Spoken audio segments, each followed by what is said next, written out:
if you do this and you fly from somewhere else, it could be 30 miles away. It doesn't matter. The controller has no idea. They weren't watching. The odds that they were just watching some random 1200 code fly and go, wait a minute. Ready.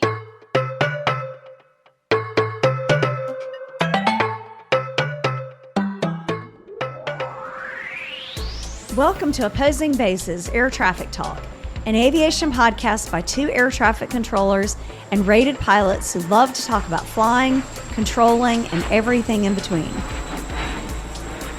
The show is for entertainment purposes only and should not be used as a substitute for your instructor, your supervisor, the FAA, the NTSB, or your CAT. The show will give you a better understanding of how things work in the National Airspace System and maybe even make you laugh along the way. Please welcome retired Army pilot Alpha Golf and first officer at Penguin Airlines, Romeo Hotel.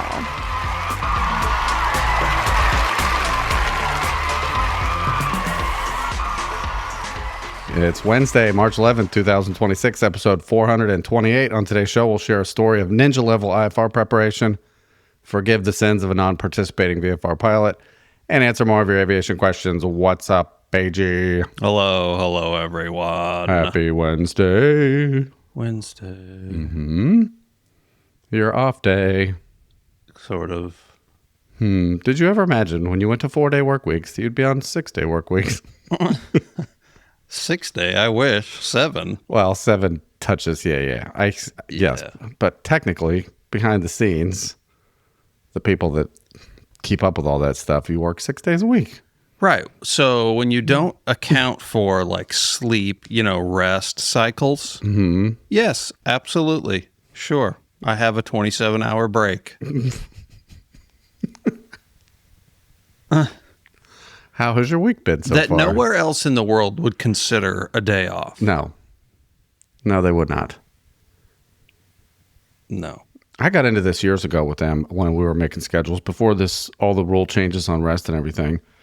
And somehow it was acceptable back when mids were starting at 11 and went until 7 in the morning. Now that makes sense. Like 7 of the hours. That made sense. The mids have slowly worked their way back, and now we're on 10-hour mids in most cases. And they start at 9. Calling that the next day's shift is a little bit weird. Yeah, a good chunk of the shift is contained in the previous day. 30% of said shift. Right. Right. Where it used to be like 15%. Yeah. Right. How's the week been? Yesterday was busy. I talked to you between sessions and you said it was busy. We ended up referring to it on frequency several times as National Survey Day. Oh, the pictures? The photo takers. Is this where a bunch of aliens crashed? Why? I don't know what is happening, but they said we haven't had a good day in a long time. Uh-huh. That's why everyone is out doing photos. What altitude are they doing these laps? These picture laps? I don't name an altitude. That one? Yeah. Yes. 11. Let's see. What was it yesterday? 11.7. No, it can't be 11.5. That's no. 11.8. Nope. 11.6. No. 11.7. That's what we need. 6,200. Could you go at 65? No. Perfect. 5,700. Okay, great. I love that. Cool. I lost my downwind altitudes. Everything's gone. Just forget about it. One guy, and listen, it's not their fault. It's not the pilot's fault. I get it. Okay. But he wants to do 17.5 IFR in the middle of the Metroplex arrival. So you talked to him at that altitude? Well, I talked to him for a long time in his very slow climb. towards 12. Where Leon said, we don't do this. Yeah, and where he wants to go is definitely not happening IFR. 17.5 near Chesley is like pushing a stroller across a highway. Where the planes are. Yeah. Is where they are. Oh, you want to take pictures? We'll just shut off that gate. Perfect. Yeah, like the second busiest gate at that airport? Yes. Yeah, that's not going to work. No. I did 4 transcons this week. We were talking about that before we hit the start. Bumpy, nasty weather. Pretty much the Great Lakes and about 500 miles on each side. There was no smooth air. That was fun. None. I have a center question for center controllers listening. What is the most annoying thing about CPDLC, and why is it pilots not being able to check in without talking? They say goodbye to us with buttons. We don't have to say goodbye. Yeah. They give us a new frequency. We push this button that says, I got the message. We say, we accept. We change the frequency. There's no button to check in. We have to talk to them again. Right. Why? Yeah, that is. Is there some rule that I don't know about? It is annoying. It is annoying. Yeah. All right. So for you center people listening out there, please let us know. Anything else before we begin? I did have a day off. You are correct. I did. I thought I worked. I honestly think they wrote it down wrong because they handed me that sheet of paper with my overtime assignments. And when I walked out of the Tracon, I took that and immediately put those dates in my calendar. To the point where I drove to work. Oh, no. Sunday afternoon. And they're like, since you're here. And I walked in the building and someone said, what are you doing here? And I said, nothing. And I turned around and walked out. At least go get something out of your mailbox and make it look like you showed up for a reason. Yeah, I had to get some paperwork. Yeah. I left my tax forms in the... Right. Well, I'm glad you got a day off with a small trip to work. Yes. Shall we begin? All right. All right. Since OB428, we have some new members on the iceberg. Sierra Sierra, Romeo Papa, Sierra Papa, Delta Mike, Mike Papa Tango Kilo, Charlie Whiskey, and Delta Lima Lima. And we got a PayPal drop from Golf Mike. Thank you. If you've been enjoying the show, you can take it to the next level by joining our premium feed on Supercast. Supporters get every episode on time with no delays, our back catalog, access to our live stream, bonus audio, and a direct line to us through our supporter-only email. You'll keep the show ad-free and community-supported. You can learn more at opposingbases.supercast.com. Thank you, everybody. Thank you.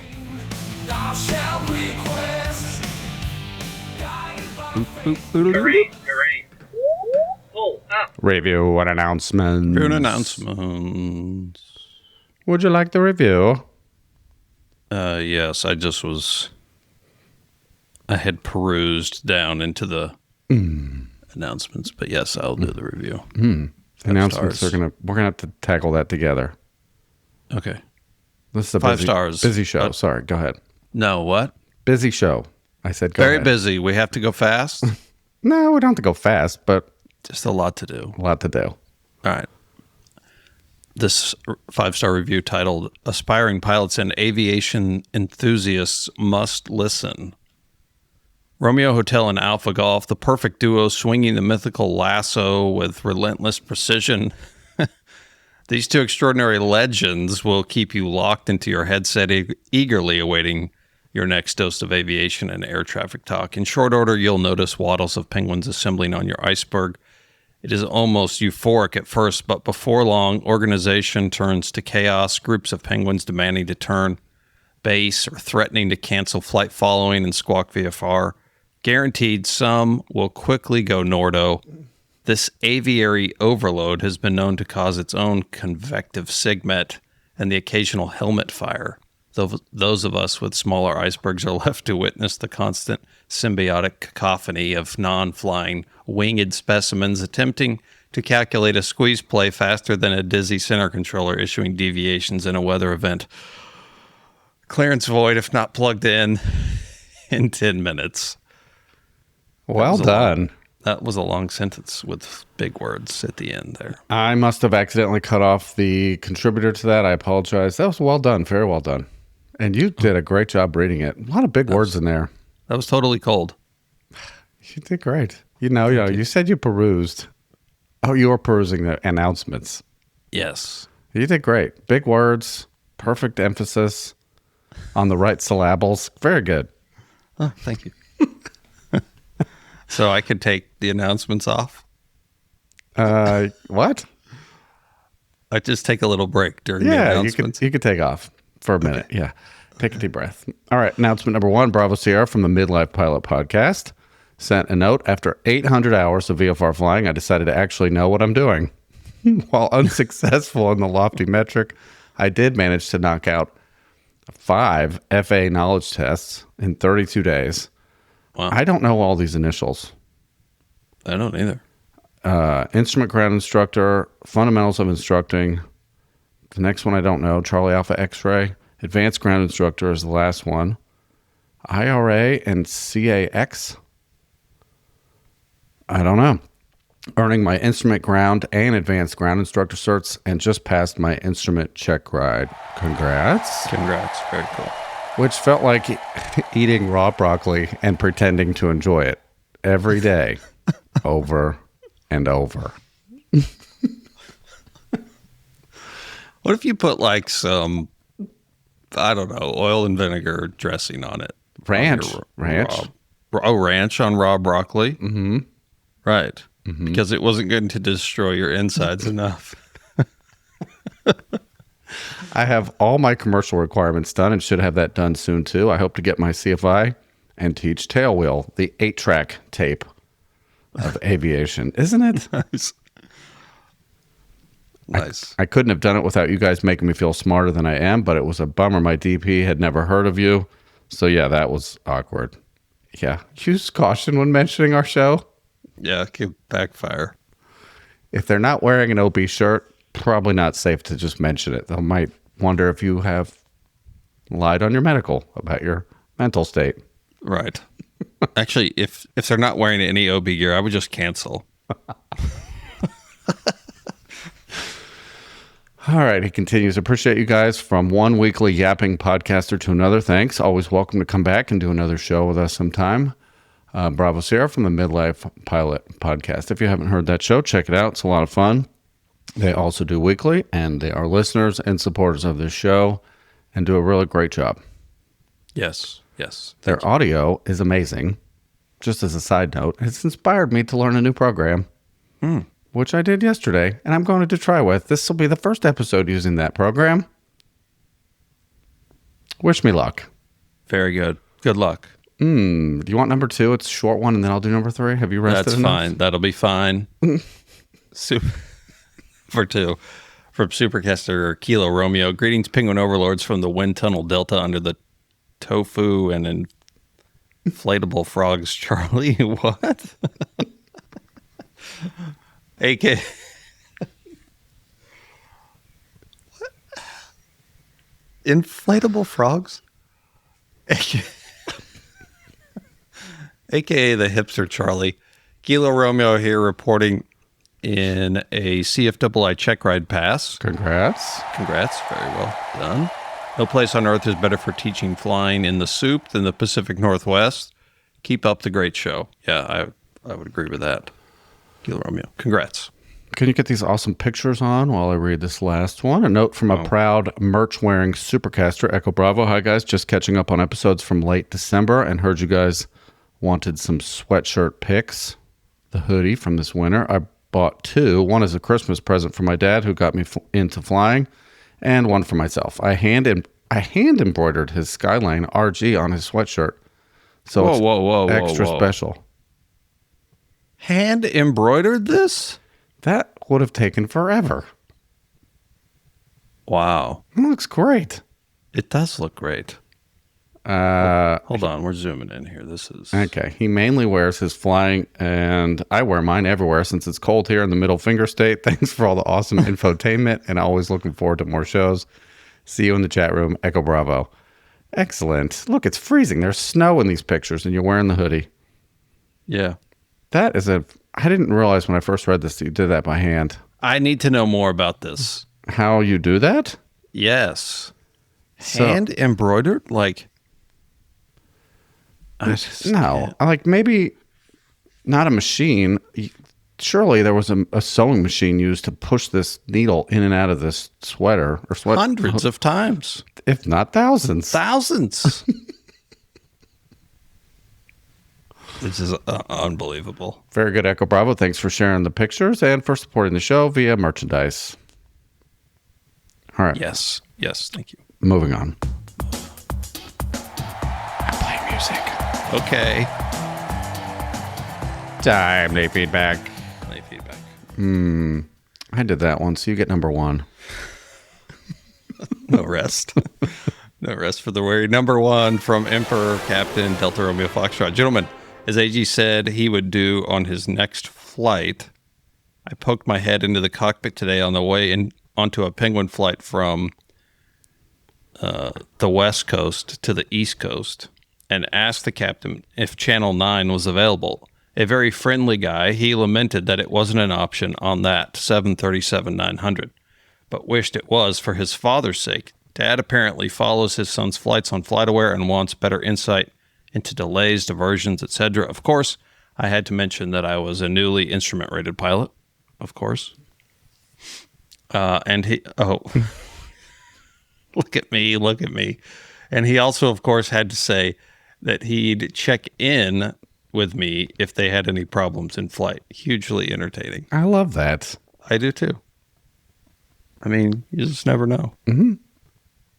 Mid-flight, Captain Juliet Whiskey came back to my seat and gave me a printout of their paperwork for today's flight. Nice. Presumably guessing that I wouldn't be able to make heads or tails of it, he had carefully made annotations on the 4-page printout to identify for me the key things I would want to know. As you can imagine, I was in serious nerd mode for the remainder of the flight, including writing this to you at 35,000 feet. I was already following the flight plan in 4 flights, so maybe I had actually elevated to super nerd or super dork mode at this point. At that point. Aside from everything you've done to make me a better pilot, thank you very much for causing me to interact with a Penguin captain who went the extra mile for a fellow lesser aviator. What a community, Delta Romeo Foxtrot. Excellent. Cool. That's cool. I should know the rule on this, but on our international flights, we have to have the paperwork printed out. There is a duration of flight that requires us to print out a release with all the nerdy stuff that you were looking at. So they did that for this flight, or maybe this captain always does that. It's a good thing to have. It's the paperwork for it, but we have it electronically on our iPad. But this is cool. He brought it back to you too on a lab break or something. Great.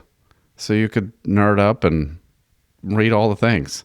Yeah, that's pretty cool. It has the flight plan, all the weights, all the fuel information, diversion information or alternates, the weather, the wind at altitude and all the temperatures, all the NOTAMs throughout the country. It was probably a pretty long packet of data. We don't usually print all of that stuff out, but anyway. Sorry, I interrupted you. Did I say that I was going to do that? I said he would do on his next flight. Poked my head into the cockpit today. Yes, I think you mentioned that you wanted that turned on. I did say I was going to do that. Mm-hmm. Oh. You have to now. I have to. Yeah. Cool. I'm very happy you did this, and I think it's great that you ran into a captain and other crew members that were cool to have you join along. So, yeah, I do. I like that.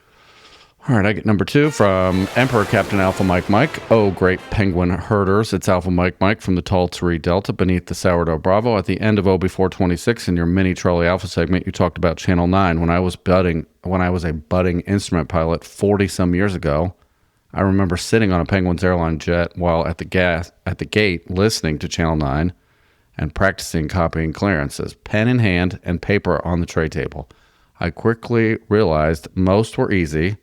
Cleared to big city airport as filed. Climb maintained 3,000. Expect flight level 310 5 minutes after departure. Departure frequency 120.9. Squawk 8795. You can't do that. Despite this, 3 things were very helpful. First, I learned the rhythm of a clearance. Excellent. Mm-hmm. Second, I learned how to read back a clearance. What was essential, what words I could skip. Cleared to big city as filed 3,000, 310 and 5, 20.9, 8795. That put me in a much better stead. Did I say that right? I don't know. As I started reading clearances myself. Third, there was an occasional something other than simple as filed, and it was fascinating to hear the different pilots as they read back their unexpected clearance. If by fascinating you mean hilarious to watch them stumble, Right. ask a controller how they know that, especially one that's bordered with 2 LOAs that don't really love GA. No, it's not. No, it's not meant for that. No. It's fascinating to hear them read back their unexpected clearance. This was never an airliner, always a turboprop twin like a King Air, a Mitsubishi, a Cheyenne. 2 of those planes you never see anymore.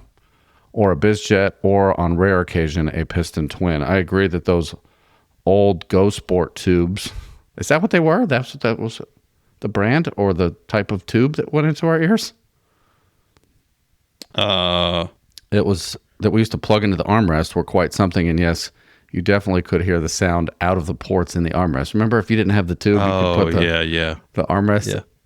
You know, if Right. And you were young enough and flexible enough to actually put your body in that position. Right. And your parents were too cheap to buy the headset. It was probably like $45 though. It probably was. Oh, that's fine. Yeah, we'll just work for a week to buy your headset so you can listen to Channel 9. That's fine. I'll just trade my life away for your headset. We won't eat on this vacation. A week of my life will just be devoted to your listening to ATC. All right. These are 2 Channel 9 stories. I brought these in intentionally to try to get over the fact that there was a negative story about Channel 9 on the news lately. We got it sent to us a few times. There's buttons that people forget they pressed.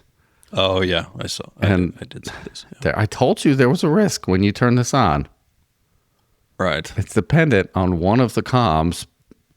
Whatever's on that station in our airplane, it's the jump seater. Whatever's keyed up to listen to, everyone on Channel 9 hears. Right. But don't let that scare you. Just go back and look at it. Make sure it's only monitoring COM 1. That's it. Everything else, turn it down. Make sure the button isn't depressed. How did you monitor frequencies in the King Air or the Chinook? Was it a push button where you could see some sort of light indicating you were listening to it? Let me think. In the D model, it was individual little toggles. Okay. Each radio had its own toggle, so just a pin switch. That's exactly how the 767 is. In the F model, it was a button with a light. Uh-huh. Just a little push button. Perhaps harder to see during the daytime? That it was Yes. illuminated? Yes. That's what's happening, people. Right. So start with nothing monitored. Push all the buttons. Make sure they're not lit up. Cover it with your hand and look in there. Then, and only then, select the things that you want the passengers to hear. COM 1. That's it. That's it. Not the announcements, not the talking back and forth with each other, which is what happened. See, our airplane doesn't have ICS. We cannot communicate with each other through a headset. It's not a thing. That's crazy. But on the one that leaked all this audio, that's what they all heard. Oh, they were using intercom. Mm-hmm. I wonder what they heard. Right. So we obviously could only communicate via intercom or passing notes back and forth like school children. So that we could communicate without the crew in the back knowing. But once we, in the F model, they came out with a private intercom so that the crew, the cockpit crew, could communicate independent of the guys in the back, which was sometimes helpful for stuff that they were doing, like on the ground loading and unloading cargo, where you're distracting. I have other things I need to do. Yeah, I'm trying to do the plan for the next leg or whatever. So, yeah. All right, lesson for everybody. Figure out how to use it. Don't be afraid of it. Learn it. There's Right. passengers that still like it. So, all right, moving on. Fancy chat music.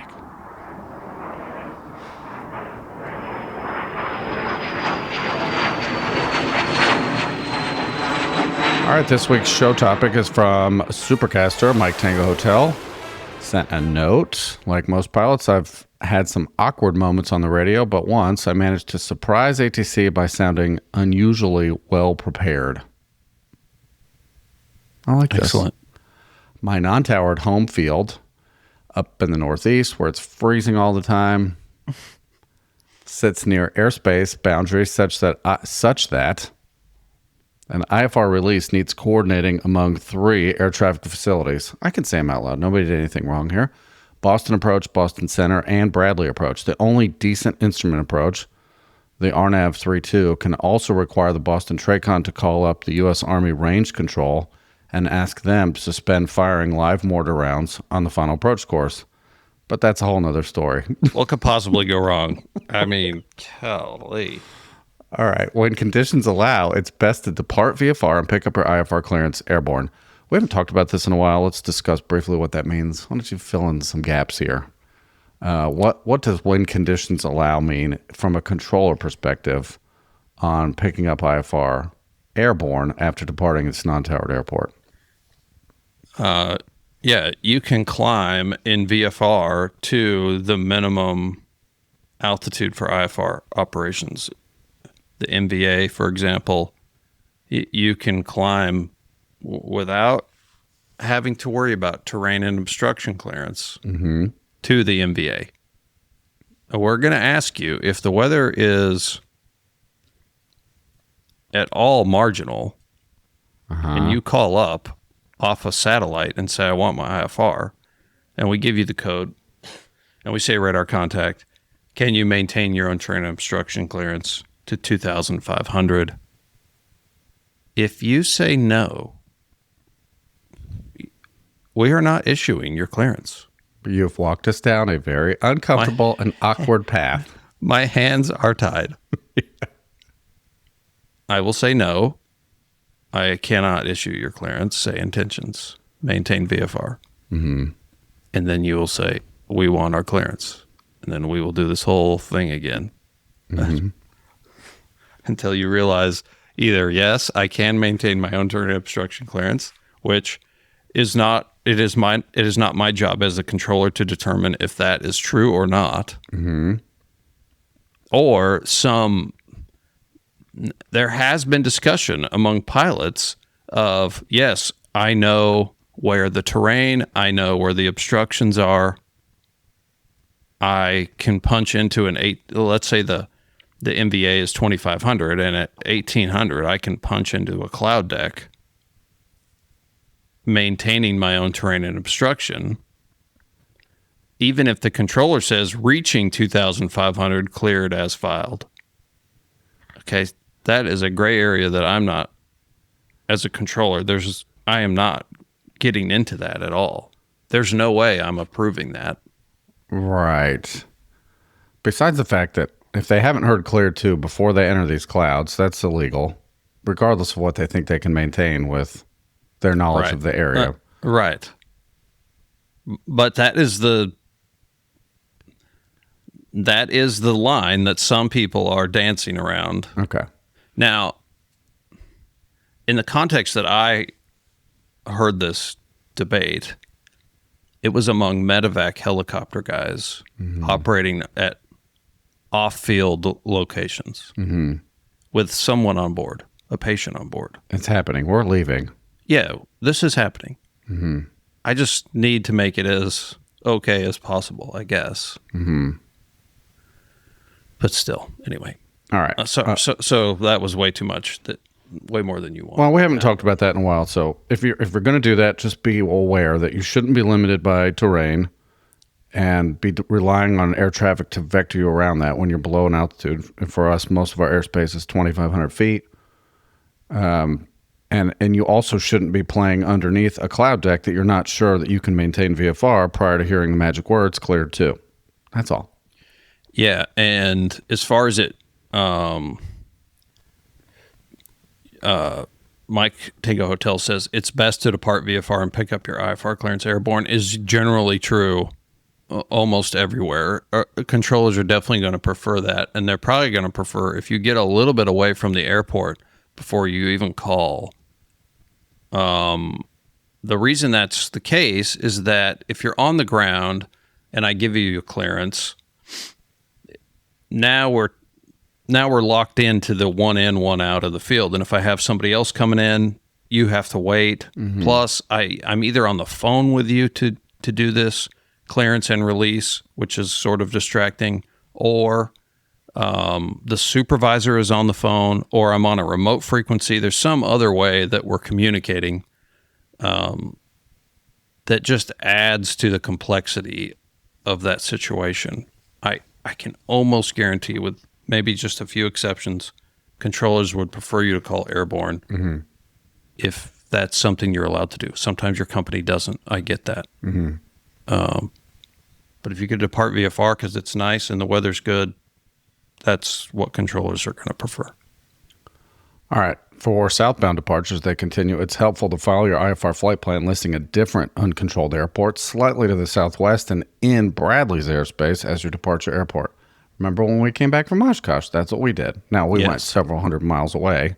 Not several hundred. We went 100 miles from AirVenture maybe before we picked up IFR, and we filed it from a random airport, a non-towered airport, so that when we called them over that airport, whoever owned that airspace had our flight plan sitting in front of them. You want to give any color commentary on that?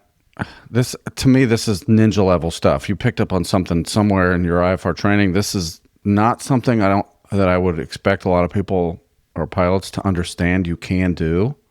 You don't have to leave that airport to file from that airport. That's what we're saying. You got away from the airport. You know from your local knowledge that the airport that you filed from is where you want to be talking to somebody. That's the first controller you want to get IFR separation, all the cleared twos from. So that's where you filed from. If you do this and you fly from somewhere else, it could be 30 miles away. It doesn't matter. The controller has no idea. None. They weren't watching. The odds that they were just watching some random 1200 code fly and go, wait a minute, I saw you flying for 10 miles. Yeah. But that doesn't even matter, really.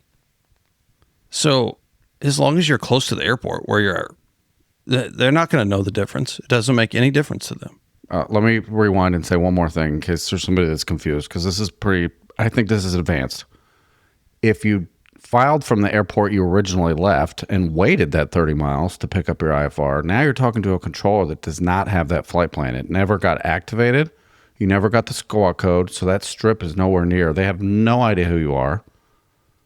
And The reason you're doing this is to gain some efficiencies in departing, and you know the right people to call. Maybe the first time you did it, you realized these people don't have my flight plan. How would I affect this change? File from this airport that I'm flying over, because now they'll have it.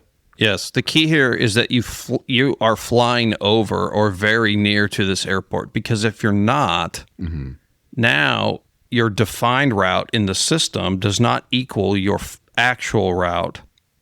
And this can result in automation problems for these facilities, in especially at boundary airports. So if this airport in question that now you're filing off of that's 20 miles from your actual departure airport is near a boundary, and you are 10 or 15 miles from that when you call up for your clearance.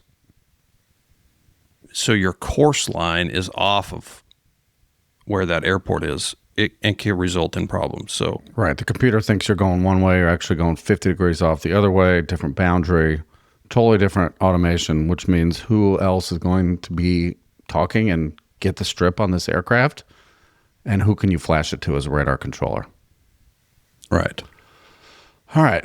They explain a little bit. That way, the flight plan or proposal will go to Bradley. If you list it from my original airport, Fox India Tango, the flight plan would go to Boston Tracon. And by the time you got them on the radio, you'd be leaving their airspace. So obviously, this happened to you at one point, and you realize this is not a good way to do this. Yeah. I'm going to file from down the road. So on this day in October, I was headed to Ocean City, Maryland. In my Grumman Tiger, I prefer to minimize single-engine overwater segments, and a direct route would go about 15 miles offshore. New York approach usually sends north-south singles right over JFK at 6,000 or 7,000 feet with routing over Long Island that can vary with traffic and runways in use. I have flown GA over this area, specifically on top of JFK, which is a very short Bravo. It only goes up to, I think, 7,000 feet, and they will vector you right on top of it. To keep you from going over water. They're very good about that. They don't ask questions. Okay. At least for us, they didn't. We did file that way. We didn't file a direct route and then ask for something different. That helps. So knowing that ATC would do some fine tuning, I filed just JFK as my route. A simple way to indicate I didn't want to go over the Atlantic. Good technique. I like it. And the system didn't spit out some PDR, some other routing they gave you. The system knows this is why they did that. They don't have a raft. They don't want to go swimming when they lose their only engine. Right. Yeah. No, thank you. All of that worked, but it wasn't remarkable. I disagree with you. I think this is very remarkable because a lot of pilots don't do this type of planning. So, yeah, this is flight plan hacking here at its best. that's why you're the show topic on Opposing Bases. Right. Exactly. Yeah. All of that work. Most local IFR pilots know those tricks. You might be surprised how many of I wrote this. You might be surprised how many actually don't know these things. Maybe the ones that you've talked to in your airport, you guys have shared the knowledge. Great. Keep spreading it around.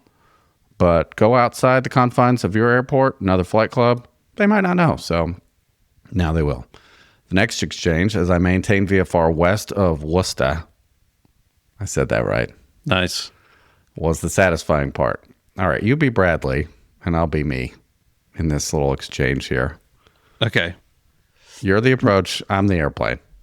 Okay. I like that. I can get in that mindset. November 9-4 Tango. I have your full route clearance advised ready to copy. 9-4 Tango, expecting Yancey, Tango 224, JFK, T303 to tripod, ready to copy. 9-4 Tango, clear to Ocean City via direct Yancey. Then, as you said, maintain 6,000. Direct Yancey, 6,000. 9-4 Tango. November 9-4 Tango. Do you have time for a question? Go ahead. How did you know that routing? We just worked it out for you a few minutes ago. ForeFlight displayed it as an expected route.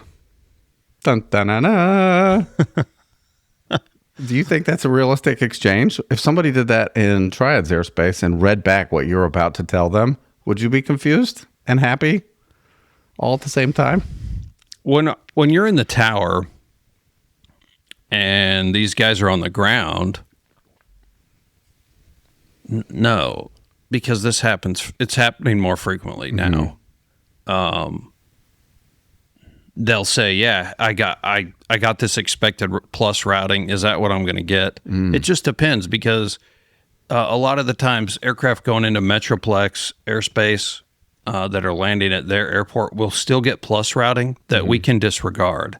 So the pilot is still getting notified, "Hey, expect this plus routing," but you're not going to get it unless you really want to go that way.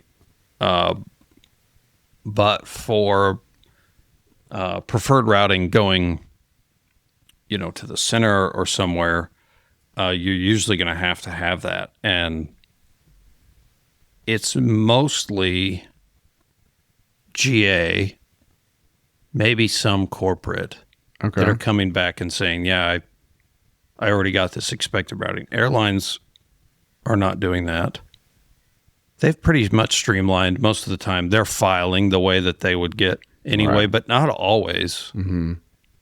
Not always. So the reason now this is airborne, so I think this is pretty cool. The reason I quickly blurted out the expected clearance rather than just saying I was ready to copy was that I knew the controller would speak slowly, phonetically spelling the fixes, and taking a lot of airtime. Crowd noise. Wow. You did it for him. I'm telling you, if everyone behaved this way in GA, I cannot even tell you the burden it would reduce on controller workload. Mm-hmm. The quality of life increase. That sounds dramatic, but it's really not, because when when the majority of these exchanges take place the way that this is preventing, it just becomes exhausting. Mm-hmm. And when you're tired and you're busy and it's this over and over and over, it's very tiring. But to have somebody with this level of understanding that they took the time to figure out how the system works, mm-hmm. and be able to work it this way with the idea that it's going to just free up time on the frequency, it's going to be easier on the controller, it's easier on me. It's just a huge relief. I'm telling you, the controller, I know they were. That's why this question, if this dialogue is what happened, that's why this question was asked. How mm-hmm. did you know this? Mm-hmm. And everyone else listening, follow what this guy did. It's great. Yes. All right, they finish up. The frequency wasn't particularly busy, so that would have been fine if they did have to phonetically spell everything. Still, this was way more efficient, and I thought it was neat to do the readback in advance. Thanks for sharing your iceberg every week. Your spirit of professionalism and curiosity is infectious. Mike Tango Hotel, CFII, and Civil Air Patrol instructor pilot for over 30 years, but still learning. I put some notes in blue here to make sure we covered all the things that were running through my brain when I read this. I think we covered some of this. But for the pilots listening, and I don't know, any instrument pilot, GA, any pilot that's flying in a non-commercial operation, because I agree, most of the time the dispatcher for a commercial operation is in tune with what is going to be given and what is expected for that day and that time and that routing, and they're going to file a flight plan that now you can get the CPDLC or PDC, and it is straight up as filed. Reroutes happen, but a lot of that now is happening through CPDLC, and it's automated. So outside of that operation and that type of communication electronically, everybody else who doesn't have that, listen up.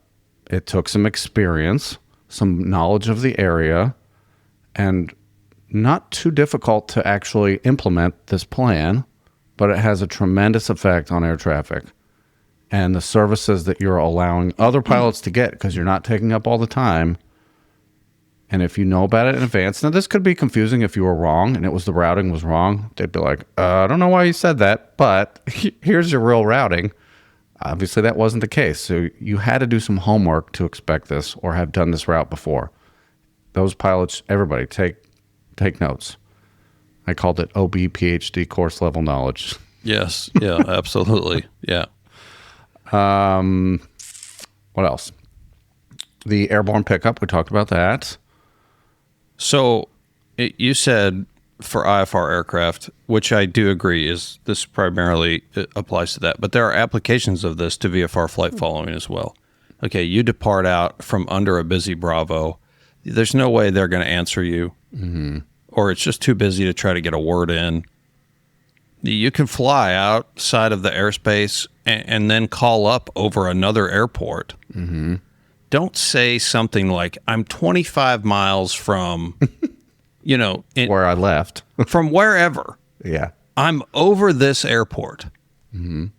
Is super helpful to air traffic. It makes it easy to define the route, and it does define the route. I'm over this airport, direct to this airport, flight following 3500, whatever. But, waiting to make that call until you're out of this busy airspace into another facility, and over a very nice defined 3-letter fix helps that TRACON type that in. It makes it so much easier. So there is application for flight following. I don't remember if you could do this or not. When you type in a flight following with the fun keyboard, you can't do a 5-letter fix. You can only do airports or navaids, right? I don't think you can do 5. You could do 4-letter. You now can do 4-letter airports, which you couldn't do before. It did not allow you to do NC-74. You had to pick something close to that was a 3-letter. Now we can do 4 letters. I mean, just the technology is amazing. It's a game changer. Really amazing. What? It's extra character. Look how far we've come. I know. I have a little note in here. 2 ways to make a controller happy. Bring them food, or read back your long expected clearance. Read their mind before they even give it to you. I think this is a huge shout out for ForeFlight, who does not sponsor our show, but they deserve the win on this one. Yes. Little reminder what's happening in the background. If you're on the ground, you file an IFR flight plan. It processes through some magical computer. Please, ForeFlight, summarize this if you want and send it to us. If the routing isn't good, it'll come back and say, hey, you can expect this route. And it emails the participant in this system. It emails the ForeFlight user and says, it got accepted, but here's the route you can expect. That's why they know when they call you. It's on their iPad, and that helps them cut down a ton of extra work once the engine's started, the money machine has started to spin. It's the last place you want to be starting to dial in all this new expected route. So they can do all that stuff ahead of time and get as much of that done. And when you read those long clearances, especially the one I read. Now, I read it fast. That one is not easy. That clearance isn't super easy. And it's probably really frustrating for the controllers to read all these T routes, which have mixed reviews in the system. Not everybody can do T routes. We're talking to you, Garmin 430s. I think you have to dial in every single fix on there for that to work. Right. Anyway, you've made these controllers happy. Yeah, I mean, we have these T routes that shortcut through Metroplex that are frequently avoided by us when it's busy because of the back and forth that frequently happens about assigning these. I don't know what the solution is for that. Just more awareness. Yeah, I don't know if the publications have caught up with all that and how easy it is.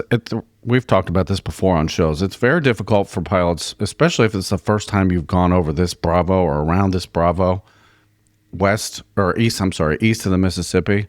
You're not going over the Bravo, most likely GA. Below 10,000 feet, you're probably going around it. But they've initiated a bunch of these T routes. Some of them have replaced some of the Victor Airways that pilots born in the late 20th century have heard of. You guys don't know what those mean. Yep. But they're not. I remember this, and I didn't use them because of this. I got burned a couple times trying to read these T routes.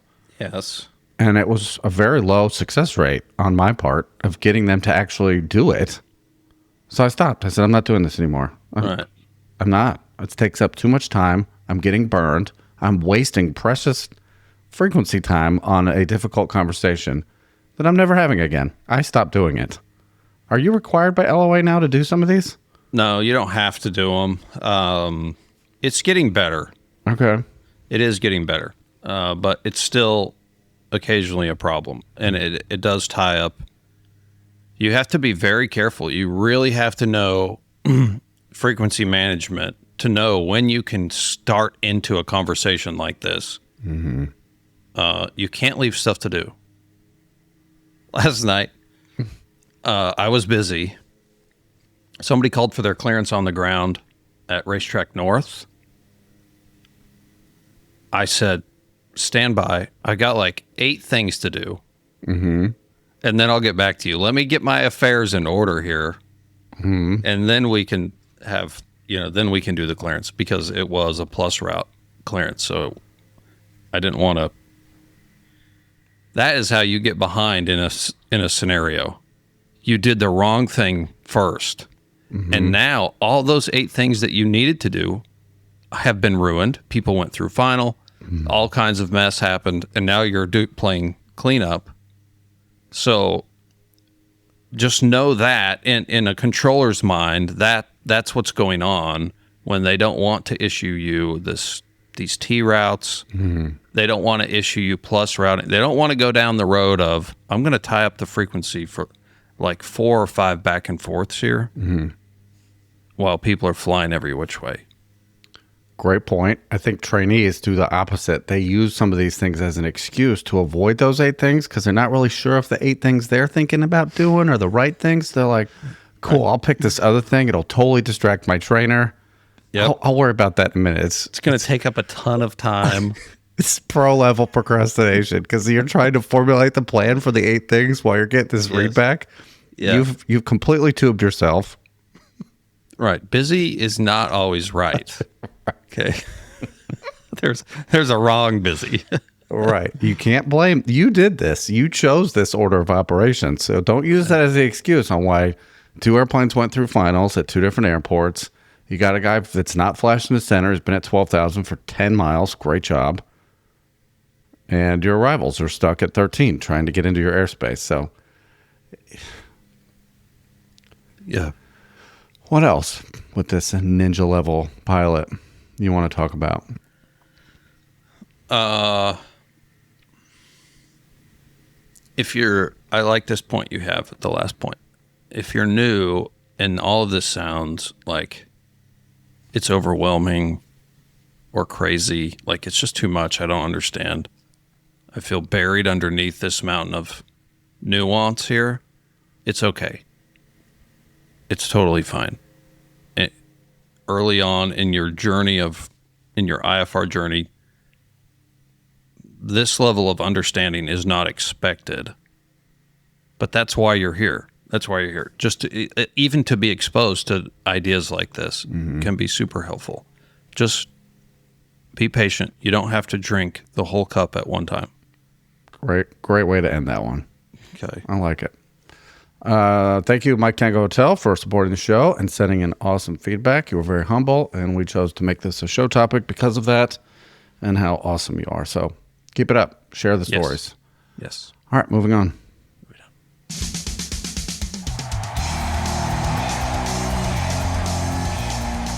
Feedback time. Feedback. There are 3 of these. You need to get the picture up on the screen while I read the number 1. How about that? It's on the second page. Okay, see that. From Emperor Captain Golf Mike, AGNRH. I thought you would both get a chuckle out of this, or maybe hunt me down and throw me out the back of a Chinook. I was going through my old track logs. Isn't this nice in 2026? You can just review your old flight paths in this electronic device that didn't exist when AG and I learned how to fly. I found a flight from 2017 where I departed Taco Truck Airport, flew out to Pilot Mountain, then back to Taco Truck. You'll note the mythical triad is directly in between, so I dutifully remained outside the Charlie so I would be, quote-unquote, out of their way. Not talking to anybody. 3,500 to 4,500 feet. Correct for the direction of flight, of course. I'm such a good pilot. Timing was just a little before sunset on a weekday. I'm sure you don't get much traffic then. The picture attached is the track log. My God, how stupid was I? Please accept my humblest apologies. All right, explain the picture that the listeners on the audio only cannot see. Explain that to us.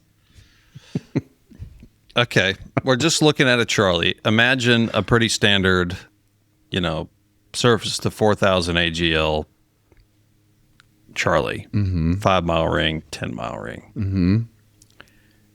Under normal circumstances at this airport, the southwest is the departure side, where I'm sure Golf Mike was at 4,500. Right here. And on the arrival side to the northeast was at 3,500. Both terrible. Their flight path to the north is much farther away. Mm-hmm. Well, not much farther, but it is farther away from the Charlie at 3,500. This, if I had to pick one of these poisons to drink, it would be this this one to the northeast at 35. This one down here at 45, here's the problem. Okay, if I'm the TRACON controller, and here comes this VFR trucking along at 45, not talking to anybody, and a departure comes off. Okay, they're climbing a 5, and they're on a 190 heading, and depending on where you are on this little blue line, that jet is going right for you. Yep. Now, it is not uncommon every day. It probably happens once a day. A departure gets lost in frequency land, tower is busy, they forget to switch them, and now they're just going at this plane. I'm not talking to either of them. I'm just watching it helpless, calling the tower. Switch. I need to talk to them. Switch this jet, please, now. Make it happen. So that's why I don't like the departure side. The chance of it happening like that is much greater than the arrival, because an arrival jet I'm already talking to, I'm totally controlling them. Mm-hmm. And I see this 3,500 skirting along out here outside the Charlie, and I can work around it. The departure, I might not have the potential to do that. If this were switched and we were on 5s, and you were 4,500 feet with the 5 arrivals on that side, so we've just turned the airport around, same flight path. It could also create a challenge. That altitude is tough when we're mixing with Cigarette Airport on the finals into 5, so we'll hear more of that in this feedback, but I like your departure argument. I would rather have it be on 5s in this scenario, because then they're way below the departures and you can top them pretty easily going the other way. Yes. 45 through the final box right here is not my favorite place. It depends on the approach and use. Mm-hmm. Because the glide slope right here is 4,000. Right. Right at the edge of the Charlie, basically, the glide slope is at 4,000, plus or minus a few hundred. But so you're like on glide slope out here at 4,500. All right, it wouldn't be my favorite thing either, but they continue. I've certainly learned a lot since then, thanks in no small part to the two of you. No more flying right through the departure and arrival paths. I didn't even know what they were. Always on flight following now, even with Duke. Well, sometimes. Ew, gross. Or IFR. And my favorite game when being vectored for the approach is Guess the PTAC. That's actually a surprisingly useful way to stay ahead of the airplane, something I plan to teach my students if I ever get my CARP together and finish my commercial CFI and CFII. All right, I love the Guess the PTAC game. I don't think I've ever heard anybody say that. Guess the PTAC is a great way to. So what heading are they going to give me? What altitude are they going to say? When are they going to say it? So the timing, the cadence, the order, the numbers. If your student can do that, IFR student, when you're on base, when you turn the base and their brain is starting to smoke, just say, what do you think is next? A right turn or a left turn? Now that, you'd be surprised, is probably going to get you about a 50% failure rate. They don't know. And that's just knowing that. Is it a right or a left turn is a huge advantage. It sounds silly, but I'm telling you, when your helmet is on fire, smoke coming out of your ears, that could be a hard question to answer in the beginning of instrument training. Mm-hmm. But it's a great indicator, one, of where the student is, and two, it's a great way to think about what is going to happen next. And as an instructor, you can build that picture so that you know what's next. Maybe they haven't caught up, and eventually they'll get there one day. But if you know what's next, this is going to put you in a better spot to instruct and watch them execute these instructions instead of you also being like, I don't know why we're turning that way. That shouldn't be the case. Keep up the great work. You guys are literally saving lives, even if they never know it. This isn't really a feedback, and it doesn't really fit for a review, but if you ever need an example of stupid pilot tricks that drive controllers insane, feel free to use this. If nothing else, take it as an example of the positive impact you are having. Blue skies and keep the dirty side down. Golf Mike. Excellent. Thank you for the great feedback and the subtle mention of Duke and all the things. You are forgiven these infractions. Go in peace. You know, you brought your pictures. You showed us the track log. You were very honest. You didn't know what arrival and departure paths were. The arrival side and departure side of the airport. You do now. And you've vowed never to repeat these mistakes. Yes. Okay. Let's cover something real quick. If you're new and you haven't heard those phrases before, those terms, departure side and arrival side, the departure side is where the planes are departing. Where the bullets are coming off the airport. Yes. And as the radar controller, I don't get to stop them. They're coming. They just go. I get a notice prior, hopefully, that they are. Cha-ching, little printer. A strip prints out of a printer and it says, hey, this jet is rolling down the runway. Which means they'll be airborne very quickly. Yep. Number 2 from Emperor Captain Charlie Mike. Hey, guys, former SGAC and current Emperor. I think I kind of like my Helldiver rank. Admiral. Admiral. Is that from a movie? I don't know. Hopefully. Maybe. Okay. I'm also a gray hair, what's left, airline guy, currently flying the Airbus A320 series, who may be just captain. Anywho, episode 426, you talked about a local controller who wanted every segment to come with its own flight plan, despite the listeners visiting the TRACON and being told by several controllers that the first leg is fine and just tell us before each approach what you'd like to do. Well, I have an excellent idea what to do in this situation. All right, let's review this a little bit, or let's go back. So we were talking about practice approaches and telling having a flight plan that defines all of this, or just telling the controller at each step what thing is coming next. Mm-hmm. This particular TRACON said, just tell us the next thing. Mm-hmm. And keep your flight plan simple. So this is the idea for this situation. Tell Mr. Accommodating, fine, we'll do that. Request a full stop, and we'll get to filing on the ground. Oh, right. So the one controller said, no, I don't. I don't like this industry accepted method in my building, and I'm going to do it my way. Right. Mm-hmm. So tell that guy, fine, we'll do it. Request a full stop, and we'll file another flight plan on the ground. Then just shoot the approach, and whoops, go missed. When Mr. Grumpy Pants asked why you went missed, just say it wasn't stabilized, or wildlife on the runway, or be in the cockpit, or whatever. Request to divert to your next airport. Rinse and repeat all the way along the flight plan you intended. If he gets super mad and wants to give you a number to call, great. Now we can all have a nice conversation and discuss on a recorded line why you'd like to deny services to a pilot flying single pilot IMC. Think I'd like to even get the ATM's input on that situation. Make it a party. Just the thought. Love the show, Charlie Mike. Hey, I mean,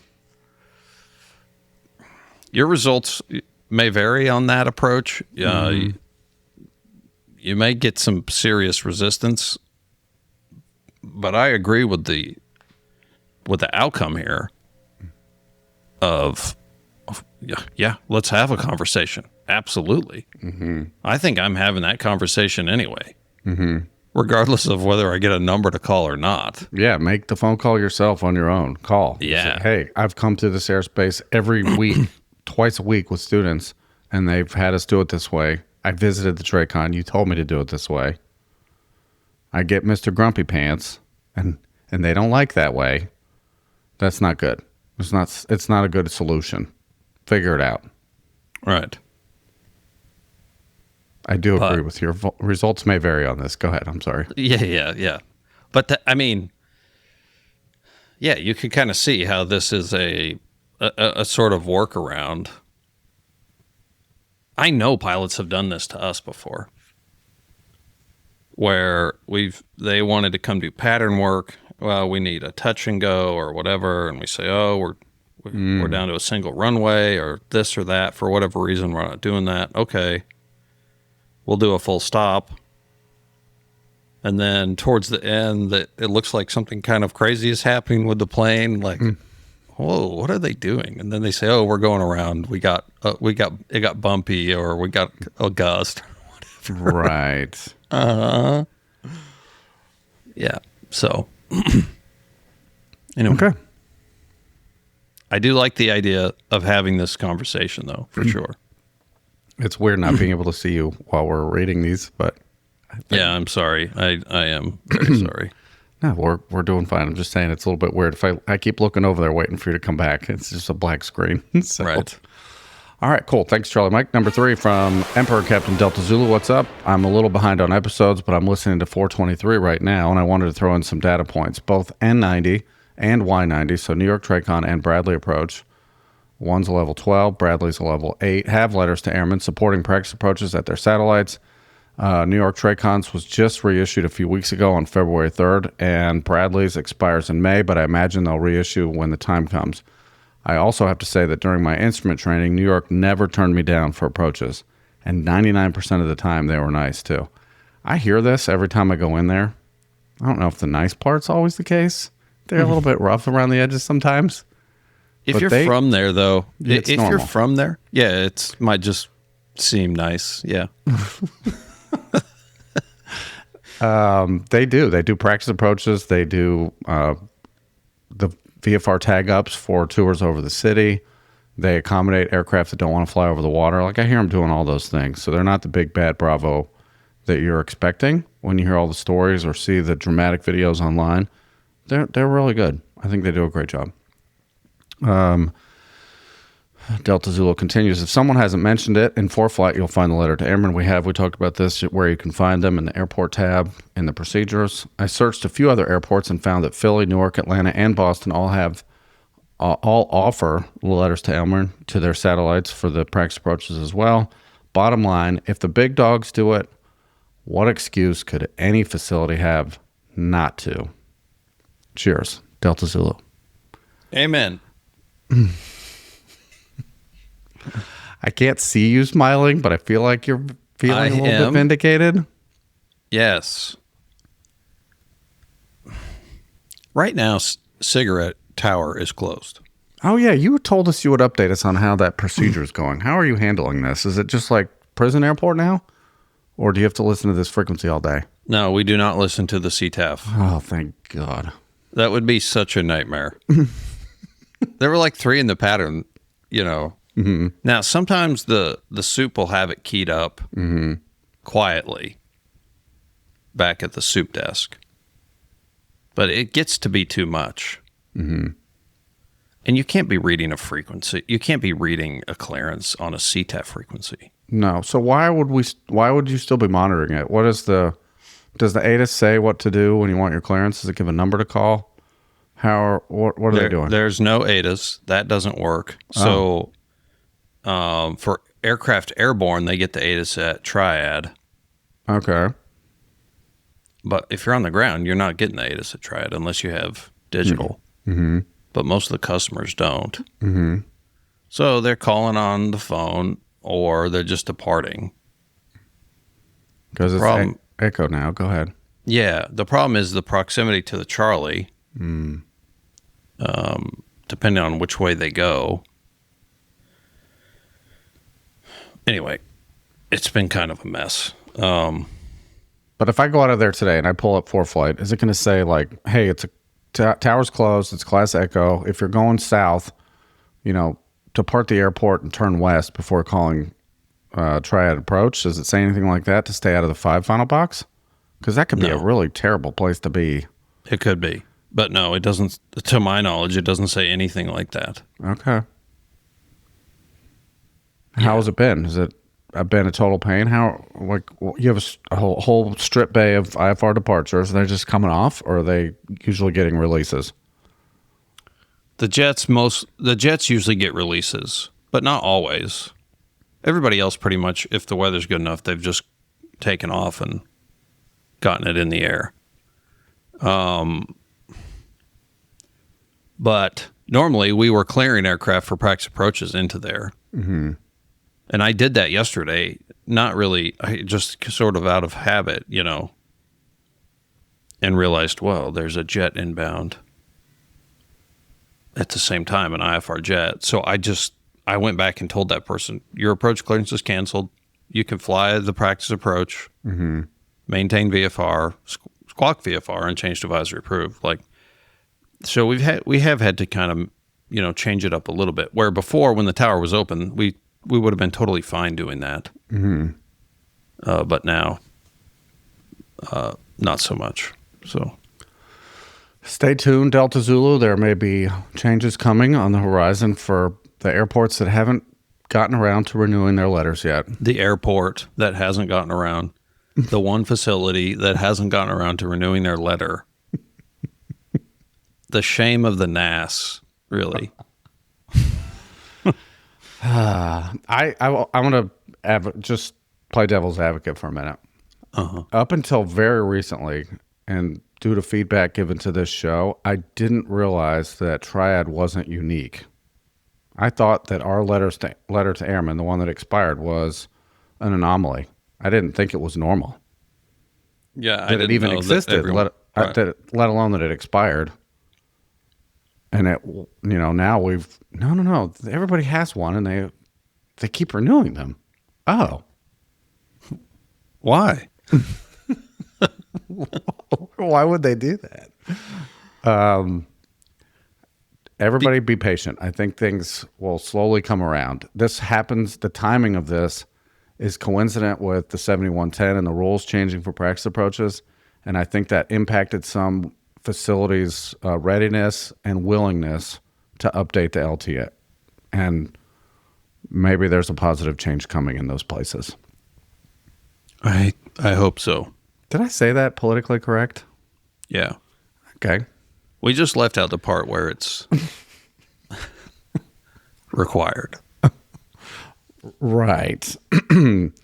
Yes, it does say in the management order that the LTA is required.